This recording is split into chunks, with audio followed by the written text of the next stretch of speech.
آپ غسل خانے میں بھی بیٹھے ہیں تو غسل کے جو عمل ہے آپ اسے روک دیں. 2 منٹ میں 3 منٹ میں آپ کا کچھ جائے گا نہیں, کچھ بگڑے گا نہیں. جو کسٹمر آپ کی دکان کے سامنے کھڑا ہے, اللہ نے آپ اس کے ہاتھ کی روزی آپ کے مقدر پہ لکھا ہے تو وہ ضرور آئے گی. آپ کسی سے گفتگو کر رہے تھے اذان کے احترام میں, اگر آپ نے گفتگو کو روک دیا کہ بھائی چپ ہو جاؤ ابھی اذان ہو رہی ہے, تو 2-3 منٹ میں آپ کی گفتگو کا موضوع نہیں بدلے گا, آپ کا دماغ کوئی پاگل بنے کا شکار نہیں ہو جائے گا, یا کوئی آپ اس طرح کے کوئی مرض میں مبتلا نہیں ہو جائیں گے معاذ اللہ کہ جس کا دنیا میں کوئی علاج نہیں.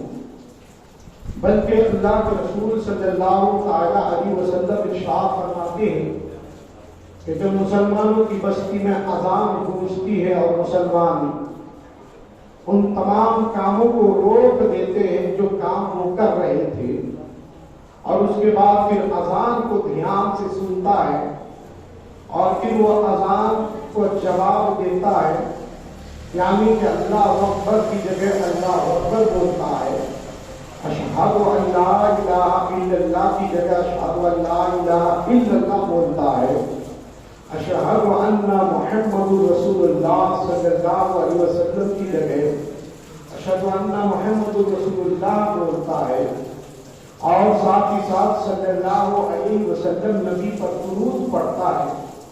حی علی الصلاۃ کی جگہ حی علی الصلاۃ کی کہتا ہے, ساتھ میں لا حول ولا قوت الا باللہ العلی العظیم بھی پڑھتا ہے.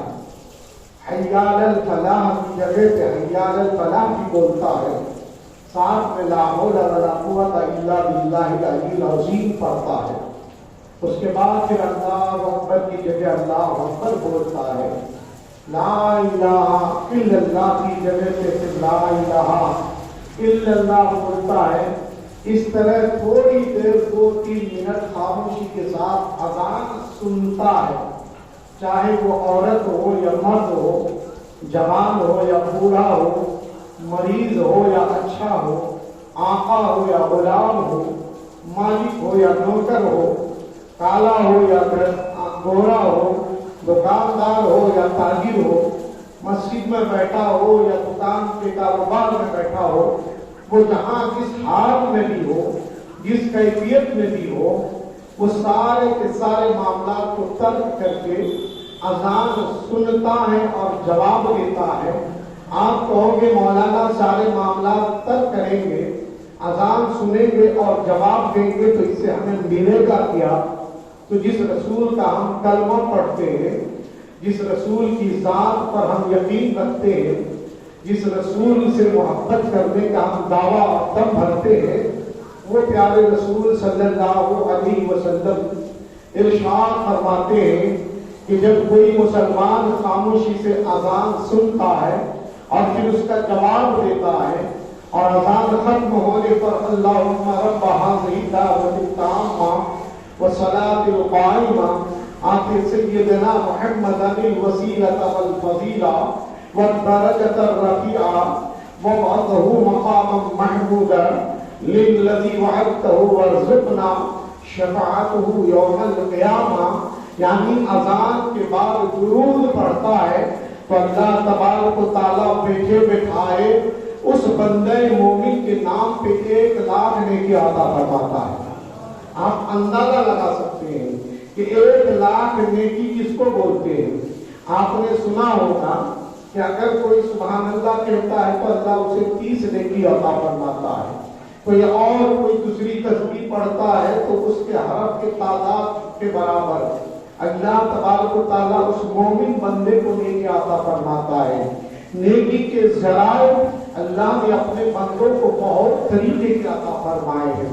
سلام کرے نیکی ملے گی, جواب دے آپ کو نیکی ملے گی, مومن کو دیکھ کے مسکرائے نیکی ملے گی, مومن کی خدمت کرے نیکی ملے گی, مومن کے جو ہے ساتھ کوئی مدد کام کرے آپ کو نیکی ملے گی, کسی کی امداد کرے آپ کو نیکی ملے گی, کسی کی رہنمائی کرے آپ کو نیکی ملے گی. ان نیکیوں کی تعداد کے بارے میں علماؤں نے مختصر ذکر فرمایا ہے، مگر قیامت کے میدان میں انہی نیکیوں کو مختصر شمار نہیں کیا جائے گا، کیونکہ وہاں ایک مسلمان کو ایک نیکی کی ضرورت پڑے گی۔ یہاں تک کہ روایت میں آیا ہے کہ ایک نیکی کی بنیاد پر انسان جنت میں جانے سے رک جائے گا، اللہ فرمائے گا وہ نیکی پوری کر لے، جنت میں چلا جا۔ ماں کے پاس جائے گا، ایک نیکی دے دے، ماں کہے گی بیٹا آج میں خود نفسی کے عالم نہ ہوں۔ باپ کے پاس جا کے کہے گا بابا ایک نیکی دے دے، باپ کہے گا بیٹا آج میں خود نفسی کے عالم نہ ہوں۔ دنیا کے جو جگری دوست ہیں، جو اپنے اور دوستی کی بنیاد پر جو ہے جان فدا کرنے کی بات کرتے ہیں، اسی دوست سے کہو کہ دنیا میں تو تم جان دینے کو تیار تھے، مگر قیامت کے میدان میں ایک نیکی دے دو تو ایک نیکی دینے کے لیے تیار نہیں ہوگا۔ سارے وہ احباب اور سگے جن کی محبت پر ہم کو یقین ہی نہیں بلکہ پختہ یقین ہے کہ جو ماں ہمارے لیے تھوڑی سی کیا بولتے ہیں آنسو بہانا بھی برداشت نہیں کرتی ہے، اگر ہم منہ کے بل بچپنے میں یا جوانی میں گر جائے تو ہماری چوٹ ماں اپنے سینے میں محسوس کرتی ہے، ہمارا باپ ہماری تکلیف کو برداشت نہیں کر پاتا ہے، ہمارا دوست اپنی دوستی نبھانے کی بنیاد پر بار آپ کو صدا لگاتا ہے، کبھی بھی ضرورت پڑے تو مجھے آواز دے لینا، دوا خانے میں ہو تو مجھے آواز دے لینا، کاروبار کی ضرورت پڑے تو مجھے آواز دے دینا، کہیں اور تکلیف میں مبتلا ہو تو مجھے آواز دے دینا، مگر وہی دوست قیامت کے میدان میں ایک نیکی دینے کے لیے تیار نہیں ہے، اس لیے کہ مصطفیٰ جانتے ہیں میری امت کی حالت یہ ہوگی کہ کوئی ایک نیکی قیامت میں دینے کے لیے تیار نہیں ہوگی۔ تو اے میرے امتیوں، تم دنیا میں ہی نیکیوں کا ذخیرہ کیوں نہ بنا دو، دنیا میں ہی نیکیوں کو اکٹھا کیوں نہ کر لو، دنیا میں ہی نیکیوں کو جمع کیوں نہ کر لو۔ تو یا رسول اللہ، نیکیاں کمانے کے لیے تو غالباً بڑی دشواریوں کا سامنا کرنا پڑے گا، نیکیاں کمانے کے لیے تو شاید ہمیں بہت جدوجہد کرنی پڑے گی، نیکیاں کمانے کے لیے تو ہمیں پتہ نہیں کتنے لاکھوں کروڑوں کے خرچ کرنے پڑیں گے، نیکیاں کمانے کے لیے تو پتہ نہیں ہمیں کتنی دشواریوں کا سامنا کرنا پڑے گا۔ تو ہمارے آقا جناب محمد رسول اللہ صلی اللہ علیہ وسلم ارشاد فرماتے ہیں میرے امتیوں، میرے صدقے میں میری امت کو اللہ تبارک و تعالیٰ نے وہ بلند مقام اور رتبہ عطا فرمایا ہے کہ ادنا سا ظاہری طور سے ادنا سا کہہ رہا ہوں، ورنہ اذان ادنا سا نہیں ہے، اذان تو وہ عظیم چیز ہے، قسم خدا کی جب باطل کے ایوانوں میں پڑھی جاتی ہے تو زلزلہ بھی آ جاتا ہے، سینکڑوں لوگوں کو کلمہ پڑھنے کا ذریعہ بھی بن جاتی ہے۔ وہ اذان جس کو ہم لوگ سن کے آج بالکل انجام بنے بیٹھے ہیں، کاروبار ہے تو کر رہے ہیں، تجارت ہے تو کر رہے ہیں، بقوا ہے تو کر رہے ہیں، باتیں ہیں تو کر رہے ہیں، رسم ہے تو کر رہے ہیں، شادی ہے تو کر رہے ہیں، نکاح ہے تو کر رہے ہیں، اذان کی کوئی پرواہ نہیں ہے کہ مسلمان معاشرے میں صدا لگائی جا رہی ہے، حی علی الصلاۃ حی علی الفلاح، اللہ اکبر اللہ اکبر، اشہد ان لا الہ الا اللہ۔ کاش مسلمان تم نے اپنے معاشرے میں رہ کر کے 2-3 منٹ کے لیے اپنے ضروری کام کو ملتوی کر کے اذان کا احترام کر لیا ہوتا تو یہی اذان جو دنیا میں تمہیں صرف پکار لگتی ہے، قیامت میں ہر ایک اذان کے بدلے میں اللہ تبارک و تعالیٰ آپ کو 1 لاکھ نیکی عطا فرماتا ہے۔ آپ اندازہ لگا سکتے ہیں دن بھر میں 5 اذانیں ہوتی ہیں 24 گھنٹے میں، آپ کو اللہ پاک نے 5 لاکھ ثواب نیکیاں کمانے کا بہترین ذریعہ عطا فرمایا ہے۔ مجھے بتاؤ اے غافل مسلمان، اللہ نے تو اتنی بے بہا سمندر تمہارے لیے جاری فرما دیا ہے، آتے جاؤ ڈبکیاں لگاتے جاؤ، آتے جاؤ یہاں نہاتے جاؤ، اس لیے کہ رحمت کی نہریں جاری ہے، رحمت کا دریا تلا تم پر ہے۔ مسلمان اور ہوتا لگاتا جا، اپنے آپ کو پاکیزہ کرتا چلا جا، صاف ستھرا کرتا جا۔ آج مسلمان غفلت کی نیند میں ایسے پڑے ہوئے ہیں کہ انہیں اذان کی کوئی پرواہ نہیں ہے، یہی تو وجہ ہے کہ اذان آج بے برکت ہو گئی ہے، ورنہ قسم خدا کی مسلمان جب اذانوں کا احترام کرتے تھے تو دنیا والے کلیساؤں میں بھی اذان سنا کرتے تھے. مسلمان جب اذان کا احترام کرتے تھے تو دنیا کے اور اغیار مسلمانوں کی اذان سننے کی بنیاد پر کلمہ پڑھ کے مسلمان ہو جایا کرتے تھے.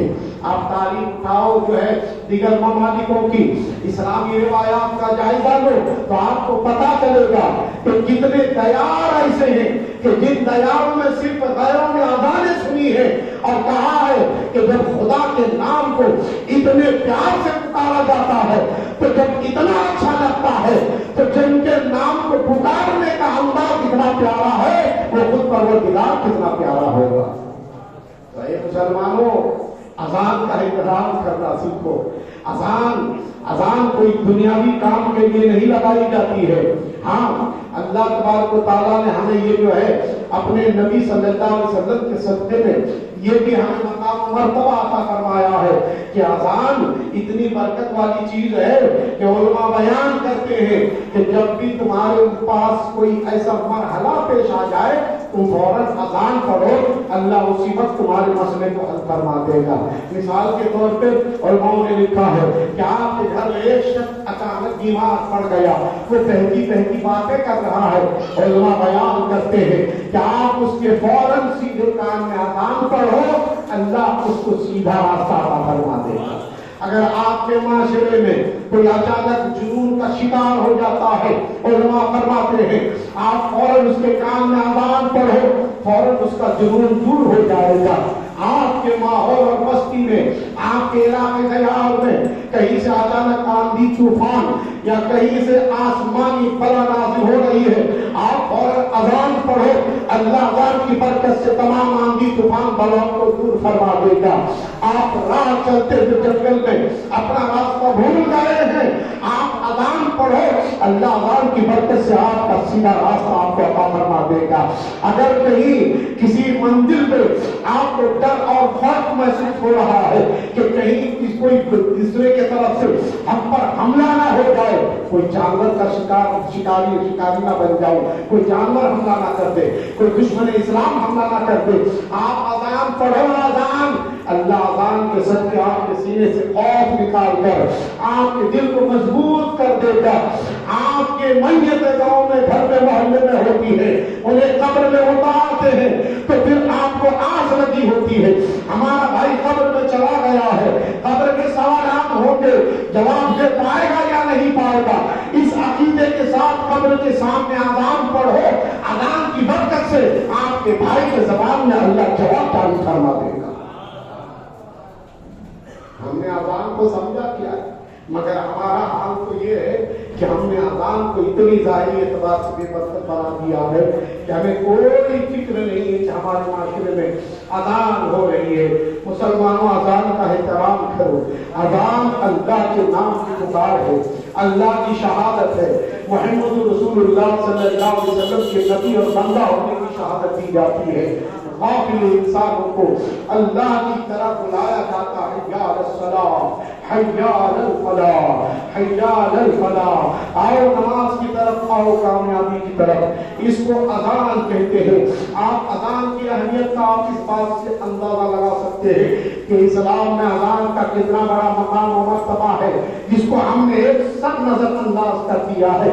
آج ہماری بیوی ہو, ہمارے بچے ہو, یا ہم خود ہو, یا ہمارے معاشرے میں رہنے والے ہمارے دوست احباب اور بزرگ ہو, ہم ایک سر پورے اپنے ماحول سے اذان کی برکتوں اور اہمیتوں کو ختم کر دیا ہے. چاہے مولوی ہو یا مولانا ہو, حافظ ہو یا مفتی ہو, قاری ہو یا امام ہو, پیر ہو یا مرید ہو, تاجر ہو یا کاروباری ہو, ہر ایک انسان اذان کی اہمیت کو فراموش کرتا چلا جا رہا ہے. مسلمانوں اذان یہ ہمارے معاشرے کی ایک شناخت, ایک پہچان ہے. آپ کسی ایسے محلے میں چلے جائیں جہاں پہ آپ کو محسوس نہ ہو, پتہ نہ چلے, جہاں کسی غیر شہر میں چلے گئے آپ کو پتہ نہیں چل رہا ہے کہ اس محلے میں ہوں تو اس محلے میں آبادی کس کی ہے. کیوں؟ اس لیے کہ آج ہمارے مسلمان کے رہن سہن اور چہرے اور کیا بولتے ہیں جسمانی اور لبادہ دیکھ کر کے ہم اندازہ نہیں لگا سکتے ہیں اس محلے میں کتنے مسلمان رہتے ہیں، کتنے احیاء رہتے ہیں. کہیں لنگر میں ٹوپی دکھ جاتی ہے تو آئیڈیا لگتا ہے مسلمان ہے، کہیں کسی کے چہرے پہ داڑھی دکھتی ہے تو آئیڈیا لگا سکتے تھے کہ مسلمان ہے. مگر آج فیشن کی داڑھیوں نے تو اپنے غیروں کے چہرے پہ بھی جو ہے چڑھنا شروع کر دیا ہے. آپ نہیں دیکھتے ہیں کہ فیشن کی داڑیاں جو ہے نا اب غیر مسلم بھی رکھنے لگے ہیں، ان کے بچے بھی فیشن کی فلمی داڑیاں رکھتے ہیں اور مسلمان کے بچے بھی فلمی داڑیاں رکھ رہے ہیں. کاش کے مسلمان کے بچے انہی داڑیوں کو فلمی نہ بنا کر مصطفیٰ کی سنت پہ رکھے ہوتے تو اللہ ان داڑیوں کی برکت سے انہیں نمازی بھی بنا دیتا اور اپنا غلام بھی بنا دیتا. مگر نہیں، ہم نے تو فلمی داڑیاں رکھے ہیں، ہمیں تو فرج کٹ داڑیاں چاہیے، ہمیں تو فیشن کی داڑیاں چاہیے. یہی وجہ ہے کہ محلے میں پتہ نہیں چلتا ہے. بہت سارے ابیار کے بچے ہیں. میں کل کی بات کر رہا ہوں، حیدرآباد میں تھا، میں پرسوں کے دن دواخانے میں دیکھا، اس میں بہت سارے ایسے لوگ تھے جو فرج کٹ اور جو ہے فلمی داڑیاں رکھے ہوئے تھے. محسوس نہیں ہوتا تھا کہ ہندو ہے کہ مسلمان ہے، مگر جب نام پکارا جاتا تھا تب پتا چلتا تھا یہ غیر ہے، مسلمان نہیں ہے. اللہ اللہ ذرا اندازہ تو لگاؤ، یہ داڑیاں بھی آج ہمارے معاشرے سے اپنی شناخت ہوتی چلی جا رہی ہے. چند ہی لوگ ہیں کہ جن کی داڑھی اور مچھوں کو دیکھ کے اندازہ لگایا جا سکتا ہے کہ یہ مسلمان ہے. ورنہ محلے میں اگر مسجدوں میں مینار نہ لگے ہو، دور سے نظر نہ آ رہے ہو تو پھر یہ پتہ نہیں چلتا ہے یہاں مسجد ہے کہ نہیں ہے. اور پھر آپ کے سوچ میں پڑے ہوتے ہیں اگر آپ نمازی ہیں، نماز کی اہمیت کو سمجھتے ہیں، نماز کو جانتے ہیں، یا آپ یہ آئیڈیا لگانا چاہتے ہیں کہ اس محلے میں مسلمان آباد ہے کہ نہیں ہے. اچانک کسی طرف سے اللہ اکبر کی نماز کے وقت کی صدا آتی ہے، آپ کا دل مطمئن ہو جاتا ہے. میرے دل میں جو اندیشہ تھا وہ نہیں ہے، میرے دل میں جو خوف تھا وہ نہیں ہے، اس لیے کہ اس محلے سے بھی اذان کی آواز آ رہی ہے. اس کا مطلب یہاں بھی اللہ کے ماننے والے آباد ہے، اللہ اور اللہ کے رسول کے چاہنے والے آباد ہے. پتہ یہ کیا چلا کہ اذان صرف نمازیوں کو بلاتی ہی نہیں ہے، بلکہ اذان مسلمان کی شناخت بھی بتاتی ہے، مسلمان کی پہچان بھی بتاتی ہے. اور ہم نے آج اذان کی اہمیت کو ایک سب نظر انداز کر دیا ہے. آپ آؤ دیکھو، اگر اذان اسلام میں اہمیت کی متحمل نہیں ہوتی تو تاریخ اسلام کا جائزہ لو، آپ کو پتہ چلے گا کہ جب فتح مکہ ہوا، فتح مکہ ہونے کے بعد اللہ کے رسول صلی اللہ علیہ وسلم نے اپنے حضرت علی رضی اللہ تعالیٰ عنہ سے ارشاد فرمایا، علی اپنے دوستوں کو لے کے کعبے کی صفائی کرو. کعبہ کے پہلے سے صاف نہیں تھا، یقیناً صاف تھا، مگر مصطفیٰ جان محمد صلی اللہ علیہ وسلم ارشاد فرماتے علی کعبے کی صفائی کرو، یعنی کہ معبودان باطل کے جو خدا وہاں رکھے ہوئے تھے ان تمام نقلی خداؤں کو کعبے سے نکالو اور کعبہ کو صاف کرو. کعبہ صاف کیا گیا، ایک بت کو کعبہ ایک جو ہے معبودان باطل کو جو ہے کعبے سے نکالا گیا، اور نکالنے کے بعد جو ہے کعبہ کا پوری طرح سے صاف ہو گیا، اچھی طرح اس کی صفائی کر دی گئی. اور اس کے بعد صرف کعبہ کو کعبے کی شکل میں رکھ کر کے اللہ کے رسول صلی اللہ علیہ وسلم نے یہ نہیں کہا کہ جب آپ خدا کے گھر ہے، بیت اللہ کے اندر ہے، کعبے کے اندر ہے تو چلو آؤ سب لوگ مل کر کے کعبے کے احترام ہی بھی کرتے ہیں اور خدا کی عبادت بھی کرتے ہیں. نہیں، بلکہ مصطفیٰ جان رحمت صلی اللہ علیہ وسلم ارشاد فرماتے ہیں، اے بلال اب کعبے کی چھت پہ چڑھ کے پہلے اذان پڑھو. ذرا اندازہ لگا سکتے ہیں آپ کہ اذان کی اسلام میں کتنی اہمیت ہے. خود خدا کے گھر میں جہاں موجود، آپ جانتے ہیں آپ کو بلانے کے لیے مسجد میں اذان کی جاتی ہے، مگر جب اذان آپ نماز کے لیے پہلے سے ہی موجود ہوتے ہیں تو پھر ظاہری اعتبار سے اذان کی اہمیت تو ختم ہو جاتی ہے. آپ نماز کے لیے آ گئے ہیں تو اب اذان کا ہے کہ جب پورے گلی والے اگر مسجد میں اذان کے لیے آ گئے، نماز کے لیے آ گئے تو پھر